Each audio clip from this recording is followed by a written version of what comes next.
Saat ini Revan dan Kania tengah berada di dalam satu mobil yang sama. Kali ini tujuan mereka ingin ke rumah sakit untuk mengecek kandungan sang istri. Untuk Dava dan Davira, mereka berdua sengaja menitipkan anak-anak pada neneknya, Luna. "Sayang, entar kalau kita udah lahiran, kayaknya rumah makin rame deh," ucap Revan sembari fokus mengemudi. "Itu sih pasti mas.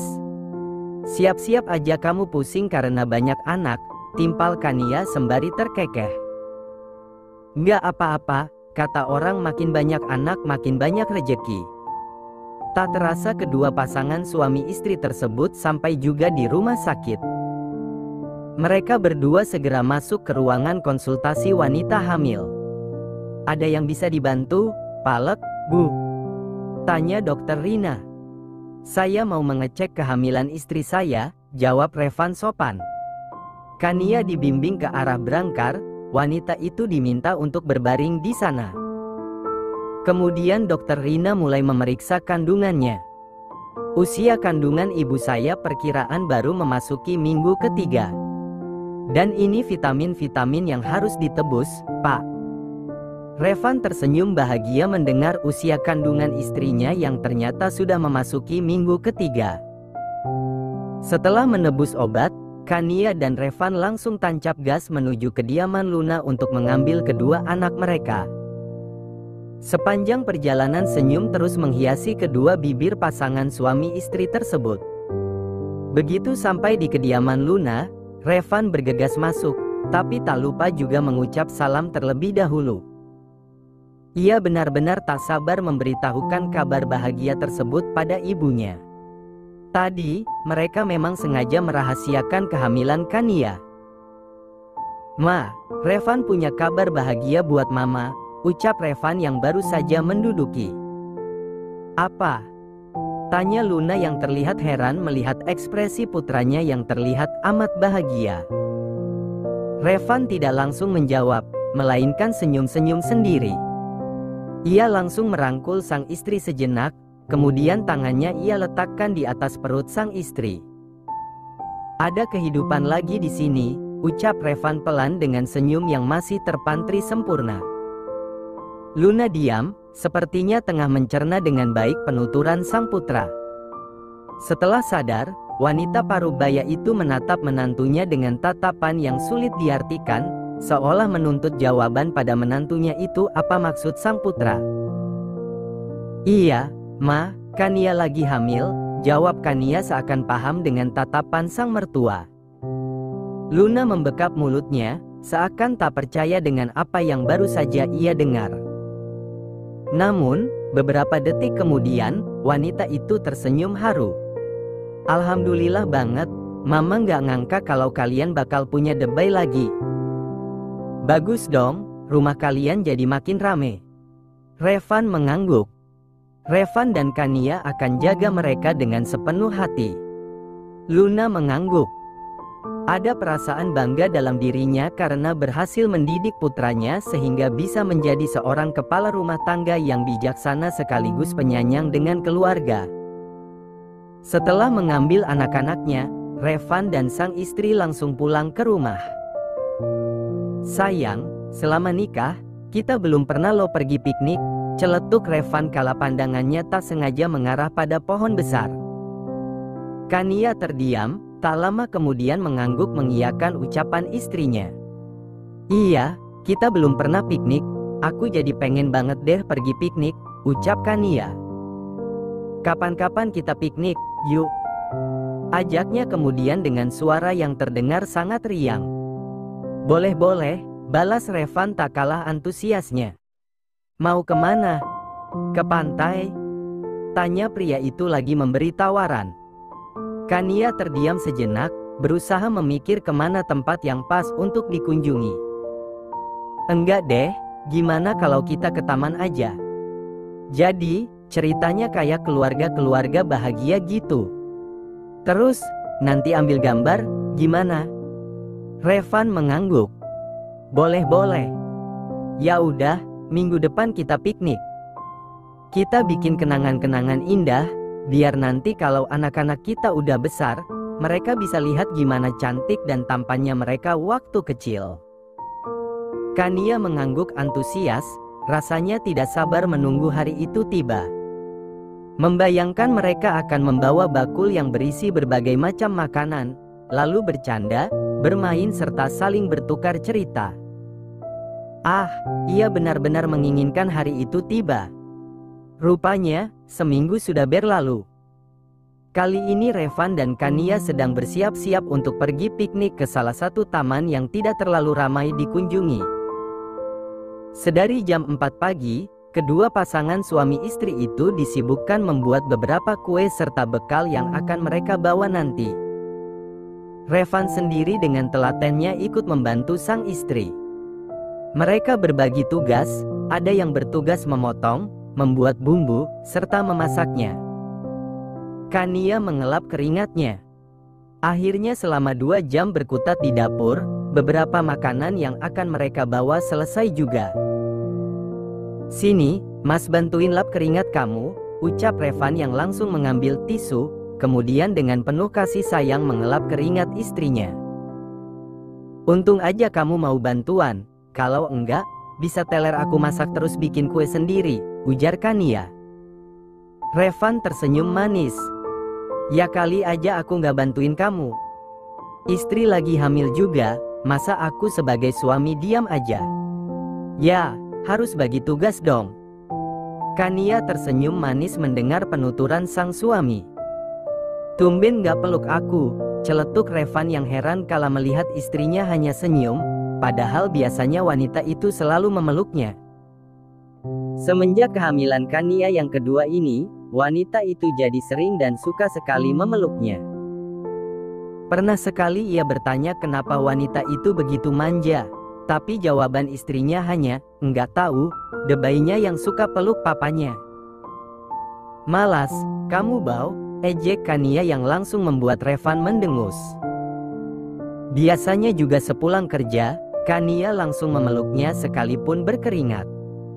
"Ya udah, ayo mandi, supaya hemat waktu, jadi mending mandi sama-sama," Revan berkata sembari mengedipkan matanya dengan genit. Kania yang melihatnya tentu dibuat merinding. "Entar kalau twins bangun gimana?" tanya Kania. Ia tak mau jika sedang enak-enaknya, kedua bocahnya justru bangun. Dirinya takut hilaf mengumpat mereka habis-habisan, padahal mereka tidak bersalah. Sekali aja, ya. Kania merinding melihat suaminya yang bertingkah menggelikan. "Sudah seperti bencong saja." "Ya udah, berhubung aku ini istri yang baik, jadi aku mau," balas Kania yang langsung membuat Revan berbinar. Dengan segera pria itu menarik pergelangan tangan istrinya, menuntun wanita itu masuk ke dalam kamar mandi yang ada di dalam kamar mereka. Melihat tingkah suaminya, Kania merasa tergelitik. Revan ini jika berurusan dengan jatah selalu saja bertingkah layaknya anak kecil yang baru saja diberi mainan. Setelah memastikan putra dan putrinya masih terlelap, Kania dan Revan pelan-pelan berjalan menuju kamar mandi. Namun baru saja pintu tersebut ditutup, tiba-tiba pecah tangis Davira. Detik itu pula Revan menyugar rambutnya frustasi. Putrinya itu seperti tahu jika ia hendak mengunboxing mamanya. Kania yang berada di kamar mandi hanya meringis melihat suaminya yang terlihat frustasi. Ia jadi merasa bersalah. "Maaf deh, Mas," ucap Kania pelan. Andai anak-anaknya itu masih sangat kecil dan belum bisa merangkak dan berjalan, Revan bersumpah akan mengabaikan tangisan tersebut dan lanjut mengunboxing istrinya tersebut. Namun, karena anak-anaknya itu sudah bisa merangkak dan sedikit berjalan, mau tidak mau mereka harus cepat, takutnya terjadi sesuatu yang tidak diinginkan. Meskipun tempat tidur putra dan putrinya dilengkapi dengan pagar yang cukup tinggi, namun musibah tidak ada yang tahu, bukan? Revan berusaha menarik kedua sudut bibirnya, tersenyum paksa pada istrinya. "Silakan keluar Ibunda Davira, putrimu sedang menangis mencari-cari di kau." Tenang saja, ayahanda masih ingat jika dia putri ayahanda sendiri. Jikalau lupa, mungkin akan hamba buang ke semak-semak. Kania tertawa terbahak-bahak mendengar penuturan suaminya yang begitu lebay. Ya udah, dadah ayahanda Dava. Jangan rindu, karena rindu itu berat, ayahanda nggak akan sanggup, biar dibuang saja. Entar malam deh unboxingnya. Mau berapa ronde pun aku jabani.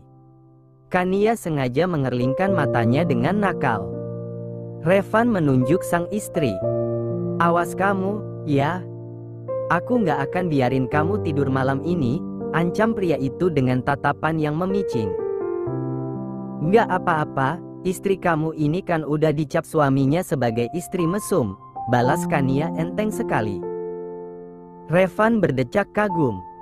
Wah, kesambet apa kamu tiba-tiba ngaku? Akhirnya setelah sekian purnama, kamu ngaku juga kalau kamu tuh mesum.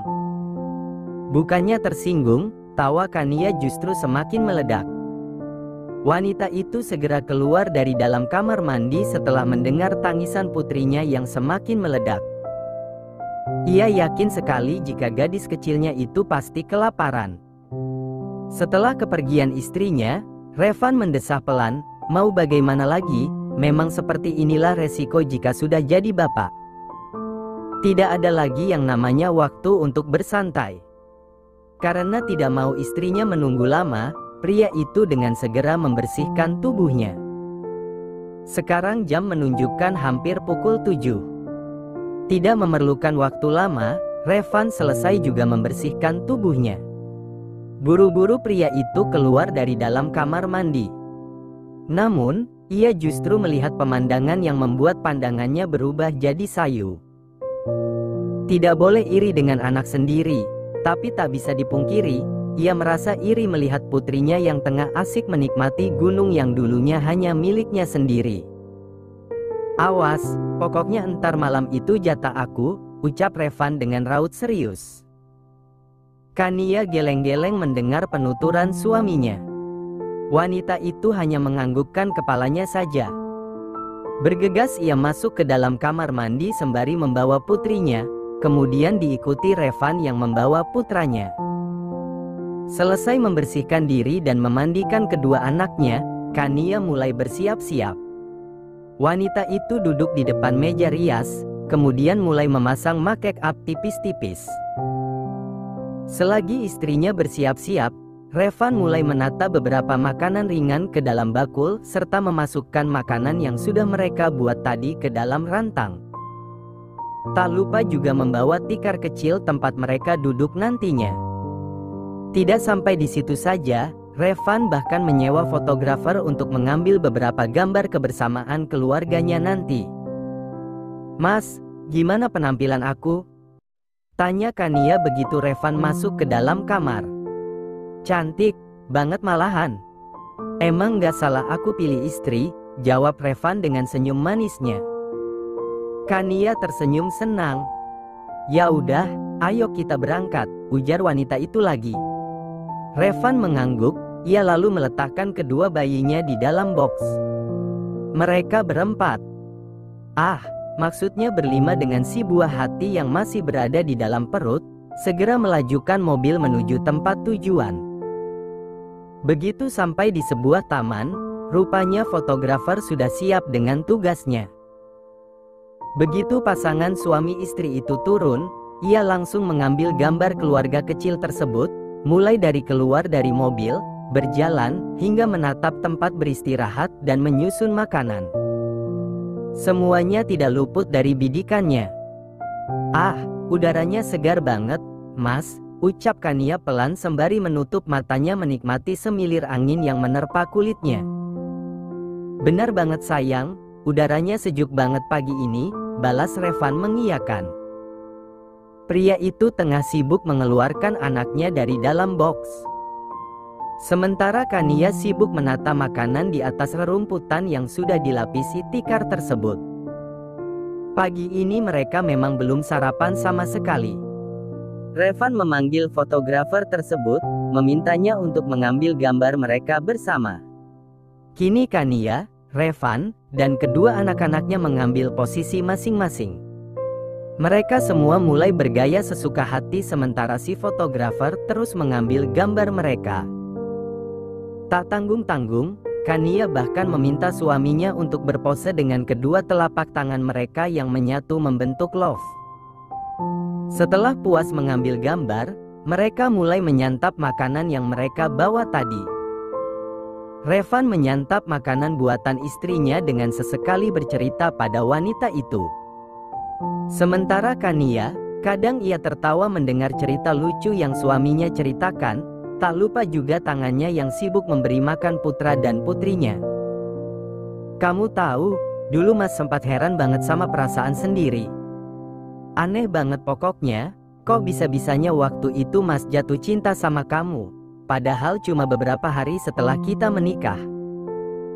Sumpah sayang, kalau dipikir-pikir itu terlalu cepat banget, loh.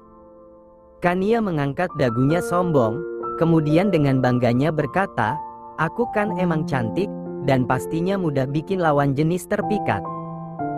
Pak CEO aja bertekuk lutut lo sama aku. Revan terkekeh.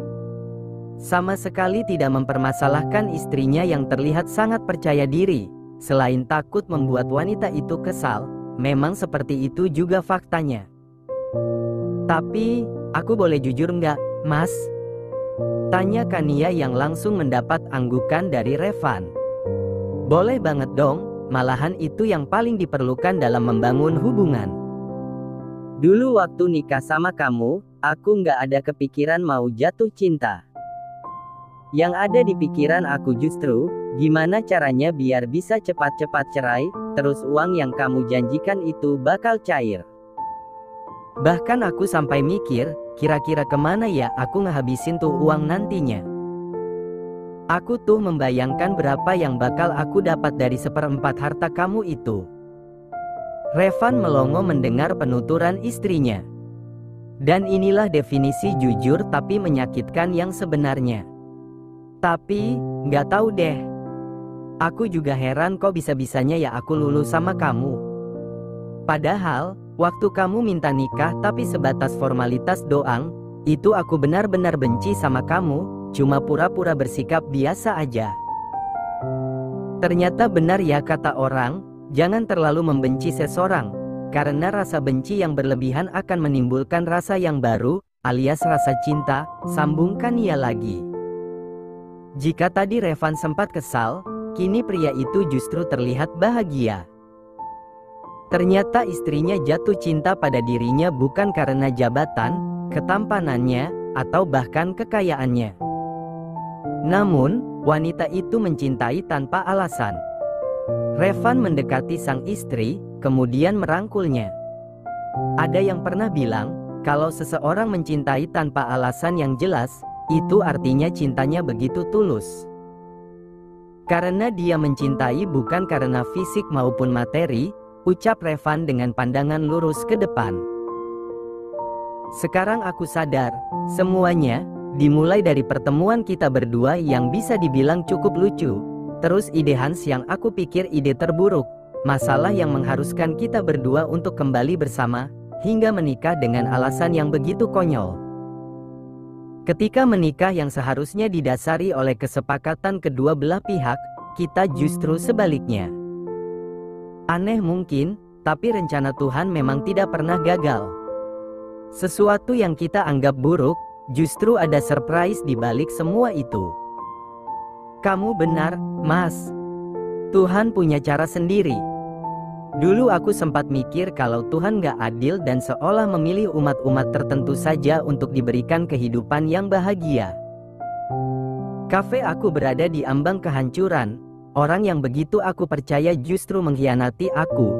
Dan Tuhan malah semakin memberikan masalah dengan mempertemukan aku dengan kamu yang justru membuat masalahnya semakin berbuntut.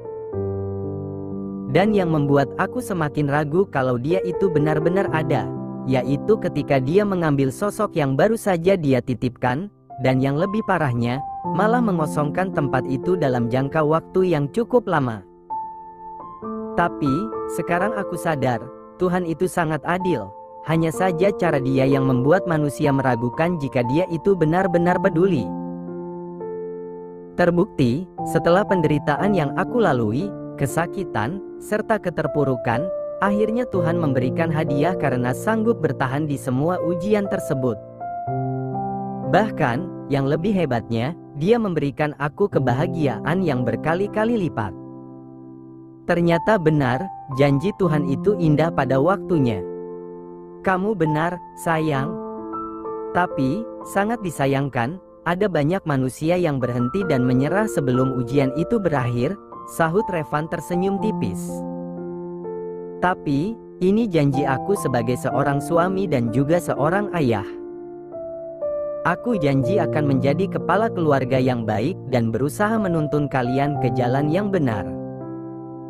Kania memeluk suaminya, ada perasaan haru mendengar kalimat yang terucap dari bibir pria itu. Begitu manis untuk didengar. I love you, bisik Kania di dalam dekapan suaminya. I love you more, balas Revan tak kalah pelannya. Tamat. Selesai. Ini udah benar-benar tamat ya, guys. Makasih semuanya.